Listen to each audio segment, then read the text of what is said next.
legislature who feel in some way treated badly have very few places to go where they feel like they can make complaints safely, have their job protected. And there is some discussion of training going on. But again, it's a case where the problem got to a point where you all are coming back to fix it after the problem has gotten to a significant place. Yes, I've been doing a lot of thought about what we could do to change, as to her point, to make it in terms of when something happens to you, where do you go? It's odd. It's an odd place, because if you compare it to, for example, like corporate America, there's a human resources you go to, and then you go to your boss or your boss's boss's boss. In the Capitol, we really don't know who's the boss. We have they're the boss. Well, and a lot of times the boss is the one that's doing it, but who is the boss's boss? And so we don't have that checks and balances. So I was thinking, I've been trying to come up, and I know I'm a freshman, but this is a real issue. And so we have ways, we have committees on everything else.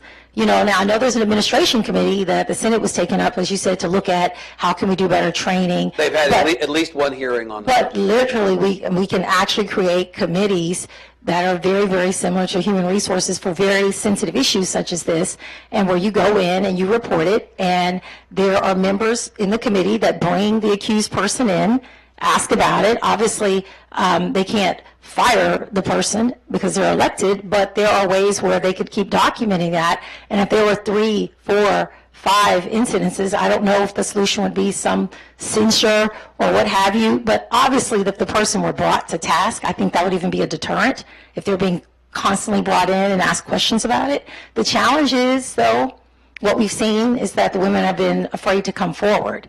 And so that's the other side of the coin. But isn't the reason, Representative Theory, that women have been unwilling to come forward in part because they don't feel like the processes in place protect them if they come forward? Well, that's why I said it's a two-pronged. So if there were a committee that you could go in, make your allegation, make your report with no retribution or something coming after you, retaliation is what I'm looking for, then perhaps people knowing these offenders would feel a little less comfortable because they know someone's going to come in and ask them about it. Yeah. Their peers, they're going to be taken to task. It's not just going to be an innuendo or a whisper campaign.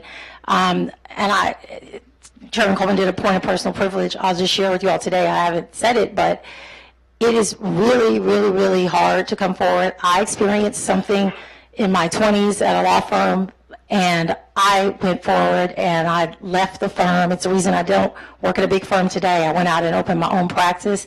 It was a horrible experience. And I had to, and I'll just encourage women, even when you're afraid, my personal position is you have got to come forward. You cannot stay in a toxic relationship like that. Just the same as a toxic marriage. So no job is worth it. Right. I stepped away from it. It was hard. I lost a lot.